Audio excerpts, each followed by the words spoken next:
Prenez le métro, vous? Vous pensez à quoi quand vous êtes dans le métro? Ça y est, l'époque du melon est revenue. Avant, et peut-être que certains d'entre vous se reconnaîtront là-dedans, j'avais beaucoup de mal avec les voyages, et particulièrement avec les voyages en transport en commun.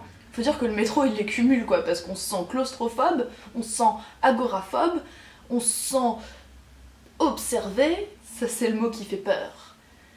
Et un jour, je me suis dit, je vais tout simplement prendre ce mot et inverser son sens à l'intérieur de l'enceinte des transports en commun. Et à partir de ce moment-là, j'ai commencé à vivre les voyages en métro complètement différemment. Quand je suis dans le métro, je regarde les adolescents et j'essaye d'imaginer leur visage quand ils seront adultes. Quand je suis dans le métro, je me demande souvent si la musique que j'écoute sort trop fort de mon casque et si les gens l'entendent. Mais je peux pas vraiment le savoir parce que quand j'enlève mon casque, forcément la musique sort beaucoup plus fort par les écouteurs. Donc je me demande quel est le nombre de décibels qui est absorbé par le contact du casque avec mes oreilles. Quand je suis dans le métro, il m'arrive de regarder une personne en particulier et de me dire si cette personne rentre chez elle et meurt ce soir, je le saurai jamais. C'est bizarre, non? Quand je suis dans le métro, je regarde les publicités qui sont absolument partout. Et quand je suis de bonne humeur, ça me fait rire et je fais des petites remarques sarcastiques dans ma tête. Et quand je suis de mauvaise humeur, ça me fait maudire l'humanité tout entière. Quand je suis dans le métro, de temps en temps, je regarde les parents avec leurs enfants et il me vient des pensées étranges du genre et si en fait cet enfant n'était pas du tout l'enfant de cette personne, mais que ce petit enfant avait été kidnappé par exemple il y a 3 ans et que tout le monde était à sa recherche mais personne ne sait, et puis cette personne se trimballe comme ça avec l'enfant en le tenant par la main, comme si c'était vraiment son enfant, alors qu'en fait c'est pas son enfant, et nous on est tous là, des millions de personnes qui le voient dans la journée et qui ne savent pas et qui ne disent rien. Quand je suis dans le métro, je déteste les couples qui sont tout feu, tout flamme dans le métro, mais contrôlez-vous les gars quoi. Alors mettons-nous tous d'accord, les gens qui restent assis sur les strapontins alors qu'il y a plein de monde, ça c'est énervant. Les gens qui rentrent dans le métro comme ça, comme des bourrins, et qui ne laissent pas sortir les autres, ça c'est énervant aussi. Un peu plus subtil, une troisième catégorie de personnes, c'est cette catégorie étrange de personnes qui rentrent dans le métro comme ça et qui trottinent jusqu'à aller se mettre le plus vite possible avant les autres sur les sièges. Ça me fait rire moi à chaque fois. J'ai envie de lui dire mais tu sais, si tu as la force physique de courir jusqu'au siège, ça veut dire que en soi tu n'es pas vraiment prioritaire pour avoir le siège. Un peu de tenue s'il vous plaît. Quand je suis dans le métro sur une ligne que je connais bien, j'essaye en regardant les personnes de deviner à quel arrêt ils vont sortir et je gagne des points si jamais j'avais raison. Quand je suis dans le métro, j'ai un cœur d'artichaut, je tombe amoureuse environ tous les 3 jours.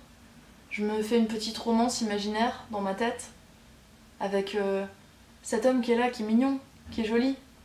Et puis en général ça dure environ 5 minutes et après il sort. Quand je suis dans le métro, de temps en temps je me mets face à mes propres contradictions et je me pose la question suivante: pourquoi est-ce que je donne de l'argent à tel mendiant mais pas à tel autre? Quels sont les facteurs qui entrent en compte dans cette prise de décision? Est-ce qu'il y a un capital sympathie? Est-ce que ça dépend de mon humeur?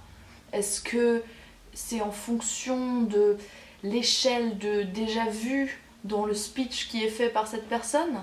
Est-ce que ça dépend de l'heure de la journée? Est-ce que ça dépend du jour de la semaine?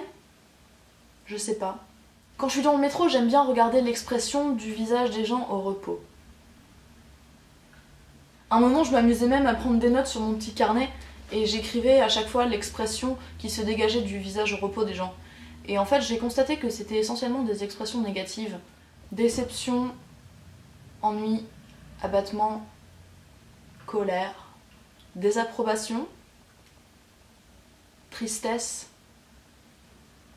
peur. Je me suis demandé pourquoi et j'avais pas mal d'hypothèses. Je vais vous présenter les plus plausibles.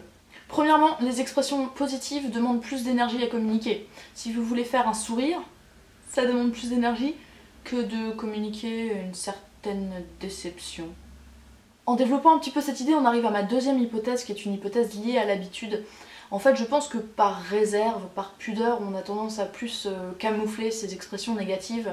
Si bien que, par exemple, quand on veut signifier son approbation pour quelque chose, on va être plus volontiers énergique dans l'expression du visage, alors que quand on désapprouve, on va plutôt tenter de le cacher, ce qui fait que les expressions négatives sur le visage sont généralement plus subtiles.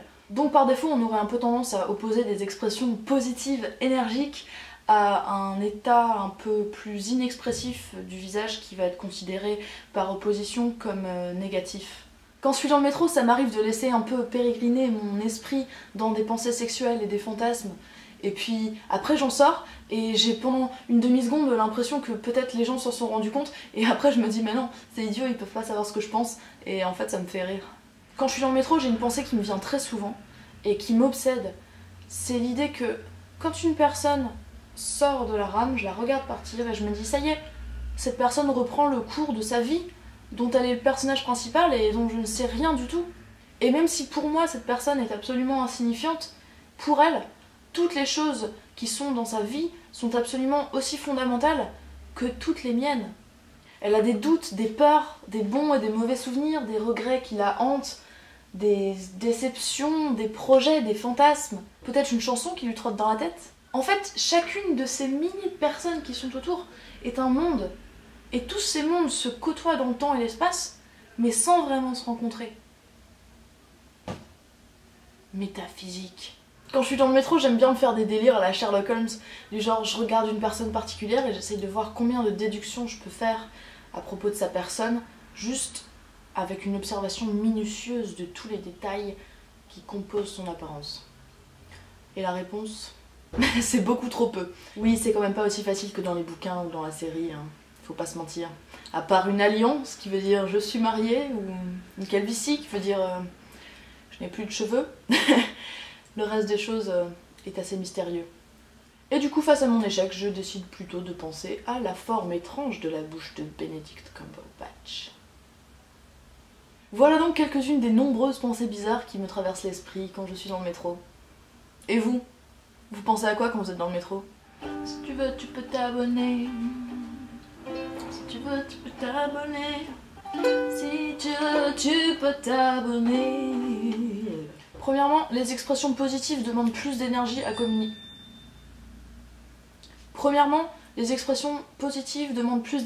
à communiquer. Donc, bon, t'as fini?